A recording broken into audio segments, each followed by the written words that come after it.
ভালো লাগে তাই না, যখন খুব কাছের কেউ এসে বলে তোমাদের ক্যাফেতে সারপ্রাইজ বার্থডে সেলিব্রেশন করব। হ্যাঁ, আমাদেরই খুব কাছের দুজন মানুষ, রিতম দা অ্যান্ড তৃষাদি। দাদা দিদির জন্য সারপ্রাইজ কেক কাটিং আর খাওয়া দাওয়া প্ল্যান করেছিল আমাদের ক্যাফেতে ঠিক রাত 12টাতে। আর আপনারা তো জানেনই যে আমাদের ক্যাফে রাত 12টা পর্যন্ত ওপেন থাকে। আমরা খুবই এক্সাইটেড ছিলাম যে কিভাবে দিদির বার্থডেটা খুব সুন্দর করে অর্গানাইজ করা যেতে পারে। তার সাথে একটু টেন্সডও ছিলাম যে ক্যাফেতে ফার্স্ট বার্থডে সেলিব্রেশন, স্পেশাল তো হতেই হবে। দাদা দিদির চাইনিজ বেশি পছন্দ, তার জন্য আমরা আগের দিন শেফকে নিয়ে স্পেশাল কিছু চাইনিজ ডিশ প্ল্যান করে ফেললাম, কাস্টমাইজ করেছিলাম। যেমন আমাদের ক্যাফেতে ফার্স্ট টাইম অনেক কিছু ডিশই ফার্স্ট টাইম হয়।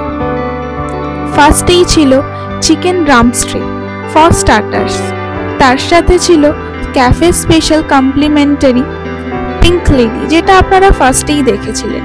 মেন কোর্সে ছিল মিক্সড ফ্রাইড রাইস সাথে লাতকেমাই চিকেন, এটা শেফই রেকমেন্ড করেছিল আমাদের। আর তার সাথে ছিল pan fried fish semi gravy. Lastly মিষ্টি মুখ ছাড়া তো সব শুভ কাজই ইনকমপ্লিট থেকে যায়, তাই ডেজার্ট স্পেশাল ছিল ব্রাউনি উইথ আইসক্রিম। সব থেকে বড় পাওয়া কি জানেন, অনেক ভালো ভালো মানুষের সান্নিধ্যে এলাম, নতুন বন্ধু পেলাম, আর তার সাথে ক্যাফেকে অনেক বড় করে তোলার আশীর্বাদ দিলেন ওনারা। সবার খাবার এতটাই পছন্দ হয়েছিল যে লাস্টলি ব্রাউনি 4টে নিয়েছিল, পরে বলল আরো 2টো দাও। এটাই আমাদের কাছে সব থেকে আনন্দের।